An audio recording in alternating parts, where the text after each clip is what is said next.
Hey everybody, Curtis Caldwell and Morgan Barnhart with Brightway Insurance, the Caldwell Agency. Wanted to talk a little bit about who we are. So Brightway Insurance, the Caldwell Agency, is an independent agency with over 40 plus carriers. We specialize in homeowners insurance, and short-term rentals is one of our biggest key aspects of where we live and the market that we're in. And so I'm going to kick it over to Morgan, and he's going to take a little bit more from there. Yeah, so being an independent agent, we offer a lot of different products, and like Curtis mentioned, we're touching on short-term rentals. So we're creating an educational series for short-term rentals and more subjects to come as the year closes out. But we have some questions that we wanted to talk about that are common that we get from short-term home owner.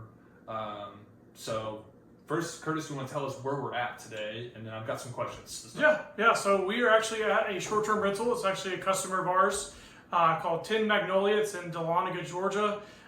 We have the opportunity to be able to come here and film a little bit, so I wanted to give a shout out to them. And so we wanted to talk a little bit about the difference between a homeowner's insurance policy versus a short-term rental. And there's a key difference there. When you're looking at a homeowner's policy, there's usually an exclusion for any type of short-term rentals that are out there. So you need to make sure that you're talking with your agent when you're looking at a short-term rental and making sure that there's a couple things to look at. One, when you have a short-term rental policy, it gives you more coverage when you have people coming inside the house, renting it out, and using it for a few days. And so making sure that your agent knows that they can put you with the right policy. And because we're experts in this, we want to touch on a few different things when it comes to short-term rental policies. One is loss of use. So when you're talking about loss of use, there's a loss of use endorsement that's on that policy that will give you coverage in the event that you have a total loss in the home and you have people renting it out during that policy period for that amount of time it takes to rebuild your home back. So I'm going to kick it back over to Morgan, and he's going to talk about a few other things to look at when you're talking about short-term rentals. Yeah, because it is unique. Your home is not really, this property here is not really a home. It's more of an investment. It's a business. So it is important to make sure you have that endorsement there. Another question that we get a lot is, well, since I'm having guests here, what if they damage my property intentionally? So what if they vandalize it, or what insurance companies call malicious mischief?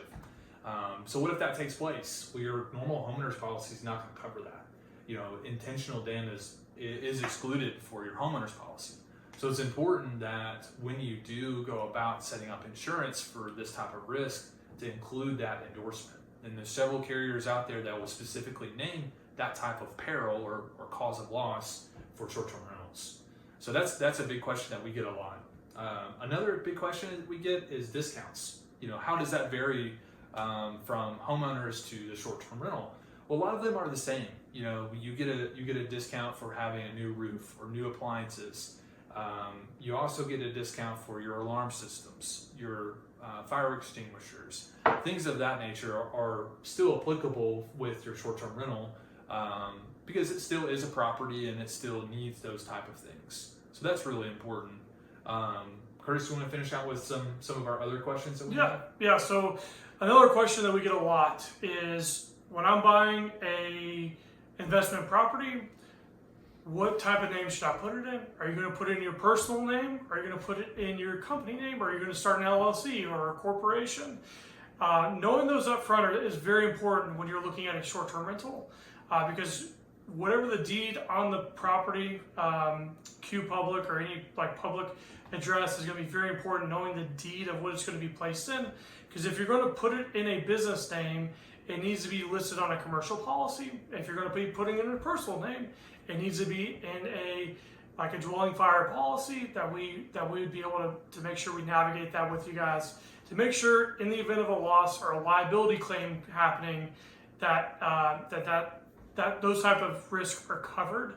So when you're looking at liability, especially, that's a big one. If somebody comes to your investment property, a slip and fall, or they go through the decking of the back porch, things like that, you want to make sure that you have the right coverage in place for that. So we want to give a huge shout out to the 2 rental properties that we were able to shoot this video with, Tidden Magnolia, that's here in Dahlonega, Georgia, and then also the Yeah. Watchtower.